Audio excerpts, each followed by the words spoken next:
بسم اللہ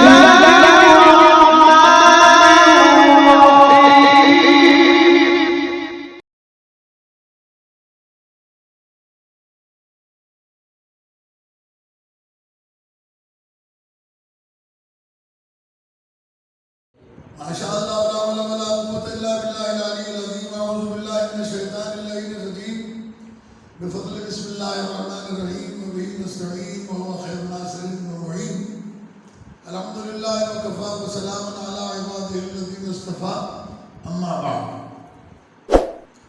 فاعوذ باللہ من الشیطان الرجیم بسم اللہ الرحمن الرحیم انما يريد الله ليذهب عنكم الرجس على البيت ويطهركم تطهيرا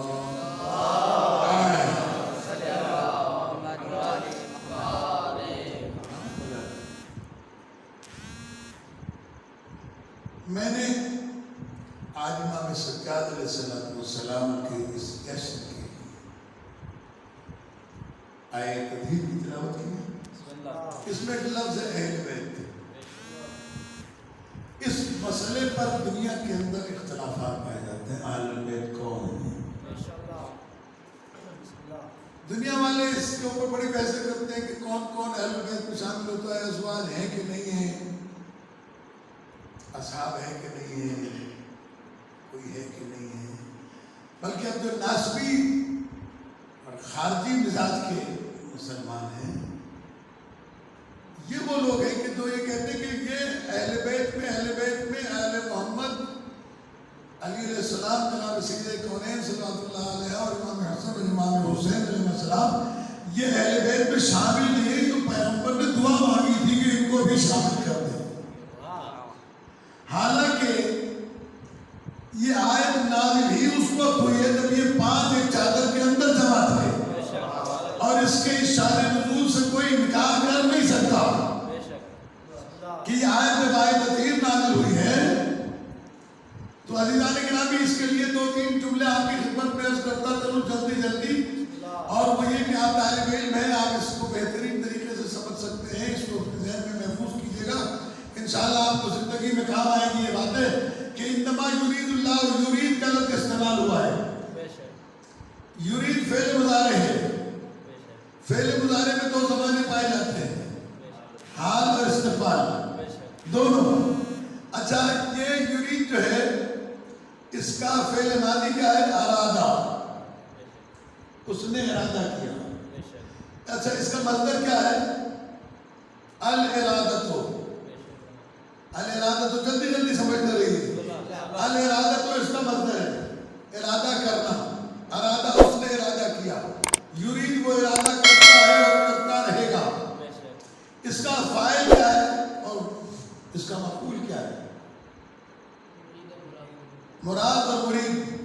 ٹھیک ہے نا. تو مراد ہے کیا؟ مفعول. اور مرید کیا ہے؟ فاعل. اللہ نے جب کہا کہ یرید اللہ لیذهب عنکم الرجس اہل البیت تو اللہ فاعل ہے اور مفعول کون ہے؟ اہل البیت. واضح ہے نا. یرید اللہ لیذهب عنکم الرجس اہل البیت یہ ہے اسم مفعول. اسی لیے اہل البیت کا لفظ ورنہ اہل البیت ہوتا. یہ اہل البیت مفعول ہونے کی وجہ سے نسب ہے. ٹھیک ہے. اب آپ بات سمجھ لیجیے کہ ایک مرید ہوتا ہے ہمارے سندھی میں, اردو میں وہ کہلاتا ہے کسی پیر کے ہاتھ پر بیعت کرنے والے کو مرید کہتے ہیں. کچھ لوگوں کے ماں باپ نام مرید رکھ دیتے ہیں, مرید ہوتے ہیں. ٹھیک ہے. لیکن ایک چیز آپ اور اسے جو میں نے آپ کو یہ اتنا ساری زحمت دی اس کو سمجھانے کے لیے یہ آپ اپنے ذہنوں میں محفوظ رکھیے گا. ارادہ یریدو انہیں دیکھو مجھے گال نہ ہے. سلوات پڑھو بابا یہ میں نے چونکہ مدرسے میں ہے یہ محفل اس لیے میں نے مدرسے میں اس کی آپ کو سمجھانے کی کوشش کی ہے. انشاءاللہ آپ مستقبل کے خطیب بھی ہوں گے, پڑھیں گے تو یہ بات آپ کو زندگی بھر کام آئے گی. یرید اس نے ارادہ کیا، کرتا رہے گا، کرتا ہے. مرید ہے اس کا، اس میں فاعل، اور مراد اس میں مفعول. تو اب یرید کا فاعل مراد ہے، مرید ہے، اور مراد ہے اس کی مفعول. تو عزیزان گرامی، ارادہ کرنے والے کی ذات کا نام ہے اللہ، وہ ہے مرید، اور جس کے لیے ارادہ کیا ہے وہ ہے مراد. وہ کیا ہے؟ مراد. ہمارے یہاں منت مانی جاتی ہے، اللہ تبارک و تعالیٰ مجھے بیٹا دے گا تو میں مسجد میں پنکھا لگواؤں گا. مثلا اللہ تعالیٰ مجھے نوکری دے گا تو میں ایک دیکھ نیاز کی کروں گا، مولا حسین کے نام کی یا کسی بھی معصوم کے نام سے. تو جب انسان کی مراد پوری ہوتی ہے تو نیاز کرتا ہے. جب مراد پوری ہوتی ہے تو نیاز کرتا ہے. مراد پوری کون کرتا ہے؟ مراد پوری کون کرتا ہے؟ بولے نا میرے ساتھ بھائی، مراد پوری کون کرتا ہے؟ مراد پوری کرتا ہے اللہ. تو اب دنیا کو اتنی تو سمجھ ہونی چاہیے، جو ساری کائنات کی مراد پوری کرے وہ اللہ ہے. تو اللہ جو مراد رکھے کیا وہ پوری نہیں ہوگی؟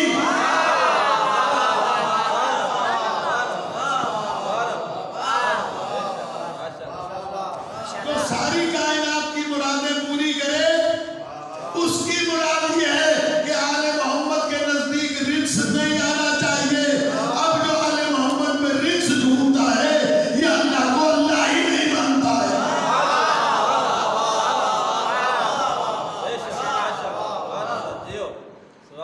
جب تک اس کی ذات ہے مراد پوری ہوتی رہے گی. یہ ہر رجس اور برائی سے.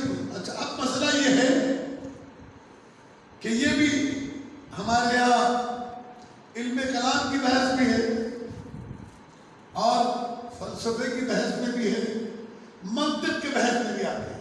ایک جملہ آتا ہے، ایک ہوتا ہے بالقوہ اور ایک ہوتا ہے بالفعل. یہ لڑکا جو ہے چھوٹا سا ہے، یہ بالقوہ عالم ہے، بالفعل نہیں. اس کے اندر قوت ہے عالم ہو جانے کی. بالفعل یہ بھی مدرسے میں داخل ہو گیا تو یہ بالفعل اس وقت ہوگا جب یہ پڑھ لکھ لے گا. لیکن بالقوت تو اس کے پاس قوت موجود ہے نا عالم ہونے کی. تو پروردگار عالم کہہ رہا ہے کہ میرا ارادہ ہے. تو بالقوہ کب سے ہے اور بالفعل کب سے ہے؟ یہ ارادہ بالقوہ اس وقت سے جب سے اللہ ہے.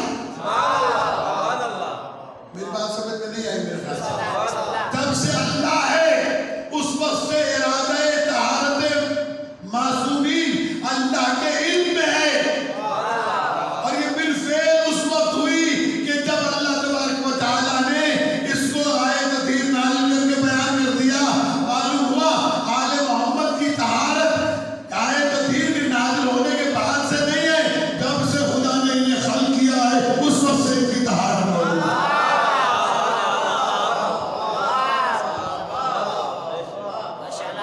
جنہیں بیچاروں کو ابھی تک اللہ ہی سمجھ میں نہیں آیا، کبھی چوتھے آسمان پہ اتارتے ہیں، کبھی کعبے میں اتارتے ہیں، کبھی جمعرات کے دن اس کی کرسی چڑ چڑ بولتی ہے. اللہ سے اللہ کے بلند بولو سمجھو. کرسی پہ بیٹھتا ہے تو کرسی بھی چنگھاڑتی ہے. عزیزان گرامی، یہ مذاق ہے دین کے ساتھ. اگر قرآن سمجھا ہوتا تو کبھی نہ کبھی. آج میں نے اس لیے ظاہر کی، اس لیے میں نے پڑھی آپ کے سامنے، اس لیے تلاوت کی میں نے کہ میں آپ کو سمجھانا ہی چاہتا تھا کہ میرے مولا سجاد علیہ السلام نے اپنا تعارف کرایا ہے دربار سیف سجادیہ کی دعاؤں میں اس وقت تو موقع نہیں ہے کہ میں آپ کے سامنے یہ پورا بیان کر سکوں، تو چونکہ سیف سجادیہ والی جو دعا ہے میں اس کی شرح نہیں کروں گا، میں کر سکتا ہوں، اس وقت موقع نہیں ہے، لیکن چند جملے سن لیجیے تاکہ آپ کا ایمان تازہ ہو جائے۔ سبحان اللہ۔ مولا فرماتے ہیں یا من خص محمدا وآلہ بالکرامہ،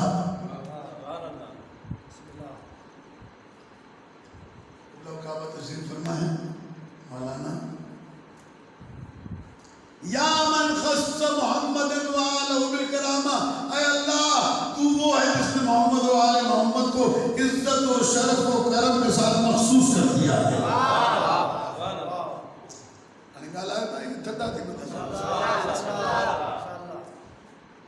دیکھیے مجمع کی ضرورت نہیں ہوتی ہے، فریم کی ضرورت ہوتی ہے۔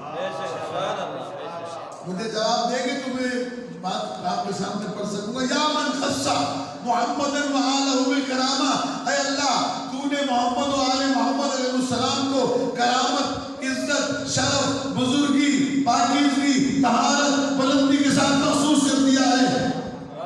اور اگر اس کی شرح کروں بہت ساری چیزیں مجھے بیان کرنا پڑے گی، اور میں بہت ساری شرح بیان نہیں کرتا، صرف شافعی رحمۃ اللہ علیہ کا ایک شعر بیان کر دیتا ہوں۔ وہ فرماتے ہیں کہ الیکم کل مکرمۃ تعول کلما یقال امکم البتول، اے آل محمد تمہاری عزت و شرف و بزرگی و کرامت اور بلندی کے لیے یہی بات کافی ہے کہ جب یہ ساری چیز الیکم کل مکرمۃ تعول، آپ نے کبھی، آپ ظاہر ہے ماحول جانتے ہیں، ذمہ دار بھی رہے ہیں اور گاؤں کے رہنے والے ہیں، تو آپ کے یہاں وہ ایک فصل بوئی جاتی ہے جسے اردو میں کہتے ہیں سورج مکھی،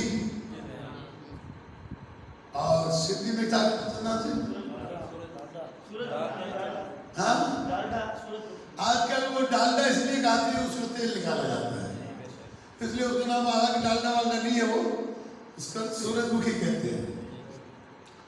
یہ سورج مکھی کیوں کہا جاتی ہے؟ سورج مکھی سورج کے ساتھ گھومتا ہے نا یہ پھول، یہ سمجھ گیا؟ جس طرح سورج مکھی کا پھول سورج کے ساتھ گھومتا ہے، اسی طرح آل محمد کے ساتھ ساری شرافتیں رہتی ہیں، آل محمد ہوتے ہیں وہی ساری شرافتیں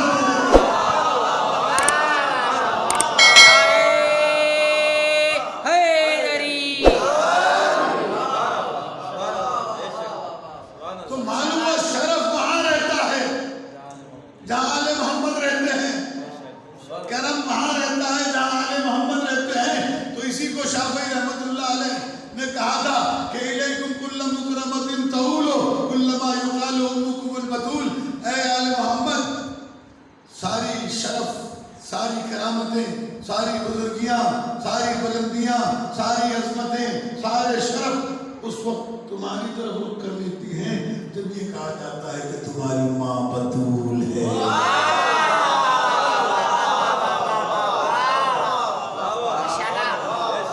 سلام بھیجے محمد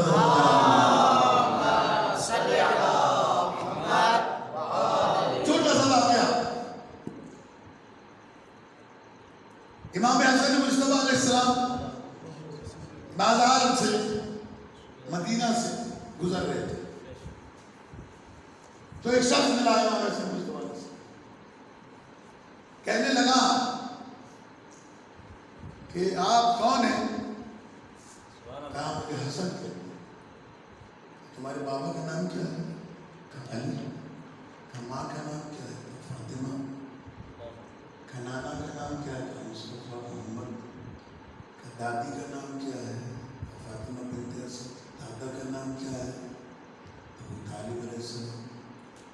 نانی کا نام کیا ہے؟ کہا خدیجہ الکبریٰ۔ کہا بھائی کا نام کیا ہے؟ کہا حسین۔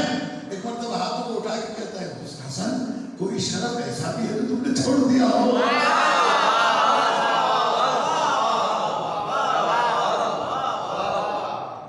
سارے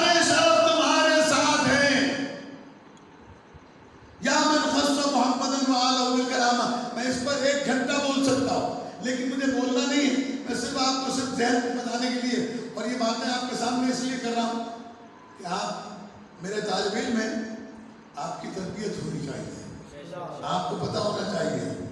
اس کے بعد دوسرا جملہ مولا فرماتے یا من خص محمد وآلہ بالکرامہ وحباہم بالرسالہ۔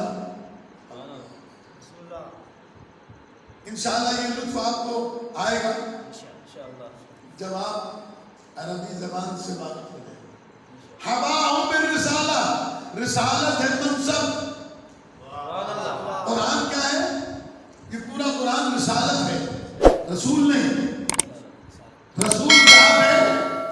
جو کچھ اس پر نازل ہوا ہے یہ رسالت ہے، جو کچھ نازل ہوا ہے کیا ہے؟ رسالت ہے۔ یہ رسالت، یہ پیغام ایک جگہ پر تو رسول پر نازل ہوا، پھر اس کے بعد یہ پیغام کہاں رہا؟ کس کے پاس رہا؟ جس کے وجود سے پوری رسالت معلوم ہوتی ہو۔ تو امام حسن مجتبیٰ علیہ السلام بازار میں آئے، ایک شام کا رہنے والا آیا، اس نے کہا یہ مجمع کیسا ہے؟ کہا آج فرزند رسول بہت دنوں کے بعد گھر سے نکلے ہیں، لوگ زیارت کے لیے آئے ہیں۔ شام کی پرورش تھی اس کی، شامیوں والی پرورش تھی۔ آیا گھوڑے کو دوڑاتا ہوا امام کے قریب، اور جو کچھ منہ میں آیا وہ کہا۔ امام کے اصحاب نے کہا کہ اسے روک دیں، امام نے فرمایا نہیں، اسے کہنے دو۔ جب وہ سب کچھ کہہ چکا تو امام نے فرمایا مجھے لگتا ہے تو اس شہر میں مسافر ہے، اگر تیرے پاس رہنے کو گھر نہیں تو میں تجھے گھر دوں، اگر تیرے پاس کھانے کو نہیں تو کھانا دوں، اگر تو اس شہر میں کسی مشکل کے اندر پھنس گیا ہے تو تیری مشکل سے آزاد کراؤں، اگر تیری کوئی حاجت ہے میں تیری حاجت پوری کروں۔ اس نے دیکھا میں نے کیا کہا، انہوں نے کیا کیا، گھوڑے سے گر پڑا امام کے قدموں میں، اور ایک آیت پڑھی جو قرآن مجید کی ہے، واللہ اعلم حیث یجعل رسالتہ، اللہ بہتر جانتا ہے کہ وہ اپنی رسالت کے لیے کن سینوں کا انتخاب کرے۔ قرآن ہم سینے میں نہیں رہتا، اور یہی روایت امام سجاد علیہ السلام سے بھی ہے کہ امام سجاد علیہ السلام اپنے دوستوں کے ساتھ مدینے میں بیٹھے ہوئے تھے کہ ایک مرتبہ ایک شخص آیا، آنے کے بعد بکواس کرنے لگا، بہت کچھ اس نے برا بھلا کہا۔ امام کے ساتھیوں نے کہا امام اجازت دے تو ہم اسے کچھ کہیں؟ امام نے فرمایا نہیں، تمہیں کچھ نہیں کہنا ہے، اس کے اثرات میں کروں گا۔ عزیزان گرامی، ایک مرتبہ وہ سب کچھ کہنے کے بعد چلا گیا، امام اپنے ساتھیوں کے ساتھ اس کے گھر پہ گئے، دروازہ بجایا، وہ گھر سے باہر نکلا، امام نے پوچھا، امام کو دیکھا، کہنے لگا علی بن حسین انتقام لینے آئے ہو، بدلہ لینے آئے ہو، بدلہ لینے آئے ہو۔ عزیزان گرامی دوستو، امام علیہ السلام نے فرمایا بدلہ لینے نہیں آیا، یہ کہنے آیا ہوں کہ جو کچھ تو نے میرے بارے میں کہا اگر سچ ہے تو خدا مجھے معاف کرے، اور اگر جھوٹ ہے تو خدا تجھے معاف کرے۔ تو امام کی زبان سے جملہ نکلا اور وہ قدموں پہ گرا اور کہنے لگا واللہ اعلم حیث یجعل رسالتہ، اللہ بہتر جانتا ہے کہ وہ اپنے پیغام کے لیے کن سینوں کا انتخاب ہے۔ تو امام فرماتے ہیں حباہم بالرسالہ، اے اللہ تو نے آل محمد کو پسند کیا کہ قرآن آل محمد کے ساتھ رہے، اسی لیے پیغمبر نے ارشاد فرمایا تھا قرآن اور اہل بیت ساتھ چھوڑے جا رہا ہوں، یہ دونوں ایک دوسرے سے الگ نہیں ہو سکتے۔ وحباہم بالرسالۃ وخصصتہم للوسیلۃ، اے اللہ تو نے آل محمد کو مخصوص کیا ہے اپنے اور بندوں کے درمیان وسیلے کے لیے۔ ہمارے لیے یہ عظمت کافی ہے کہ تو دعا قبول کرتا ہے ہمارے وسیلے سے، دیتا ہے ہمارے وسیلے سے، تو نے آل محمد کو وسیلے کے لیے مخصوص کیا ہے۔ خصصتہم بالوسیلۃ وختم بہم الاولیاء، ختم بہم الاوصیاء، اور اے اللہ تو نے ان کو وسیع بنایا ہے، آخر وسیع بھی آل محمد میں سے آئے گا۔ وَعَلَّمْتَهُمْ عِلْمَ مَا كَانَ وَعِلْمَ مَا بَقِيَ، وہ لوگ جو آل محمد علیہ السلام پر شیعہ ہو کر اعتراض کرتے ہیں ان کے لیے لیے امام سجاد کا یہ جملہ، اے اللہ وعلمتہم علم ما کان و علم ما بقیا، اے اللہ تو نے آل محمد کو وہ علم بھی عطا کیا. توجہ کے ساتھ بیداری کے ساتھ جملہ سنیے گا. اے اللہ تیرا کرم ہے، تیری مہربانی ہے، تیرا لطف ہے آل محمد پر کہ تو نے آل محمد کو وہ بھی پڑھایا جو گزر چکا، وہ بھی علم دے دیا جو آنے والا ہے.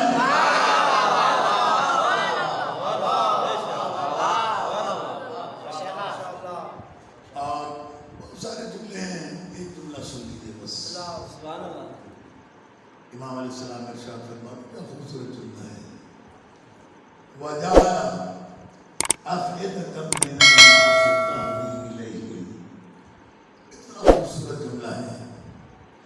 اے اللہ تو نے بعض لوگوں کے دلوں کو آل محمد کی طرف موڑ دیا ہے. آل محمد کے یہ بعض کا لفظ کیوں استعمال کیا ہے؟ من کا لفظ ہے. وَجَعَلَ أَفْئِدَةً مِّنَ النَّاسِ. یہ من کون سی ہے؟ تمیز کی. أَفْئِدَةً مِّنَ النَّاسِ کچھ لوگوں کی. کیوں؟ کیونکہ ہر آدمی آل محمد سے محبت نہیں کر سکتا. آل محمد سے محبت کرنے کے لیے باپ کا ایک اور ماں کا نیک ہونا ضروری ہے.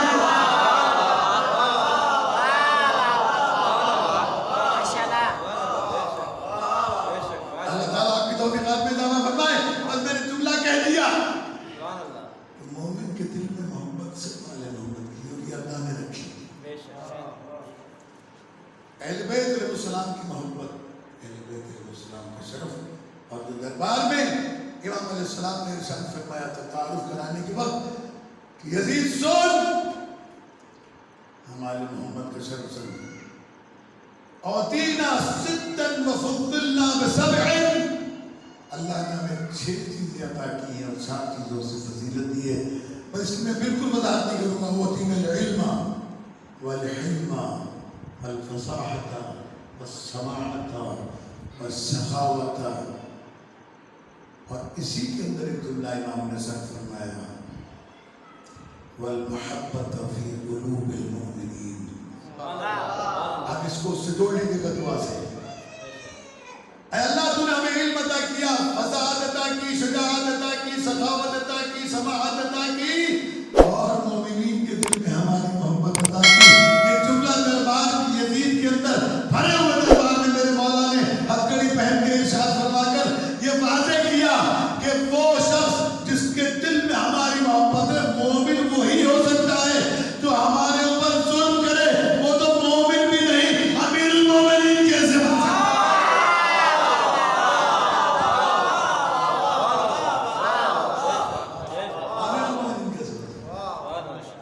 فضل اللہ بسبع، اور ہمیں فضیلت دی 7 چیزوں سے.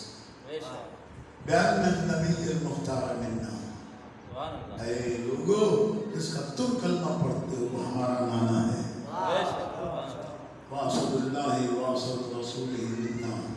حمزہ بھی ہم میں سے ہے، سید الشہداء. اور علی مرتضیٰ بھی ہم میں سے ہے. والبطول منا، بھی ہم میں سے. منا. اور حسن حسین اس امت کے صدیق بھی ہم میں سے ہیں. والطیار منا، اور جعفر طیار بھی ہم میں سے ہے. من عرفنی فقد عرفنی، جو نے مجھے پہچانا پہچانا.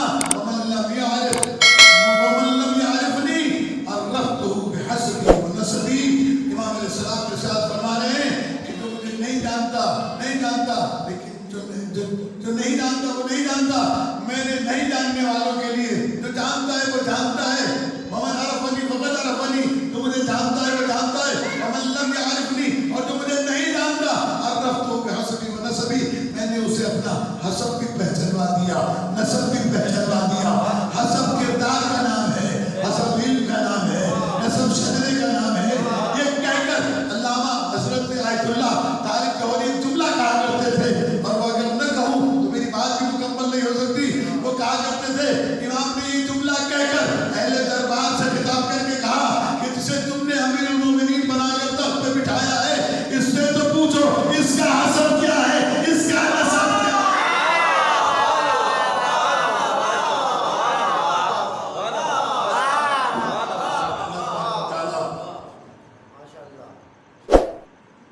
سجاد علیہ السلام کے صدقے میں آج تو ہم نے یہ جشن کیا مدرسے امام حسین اکیڈمی میں، اے بار الہ تو اس کو قبول فرما۔ اللہ اللہ اللہ اللہ اللہ اللہ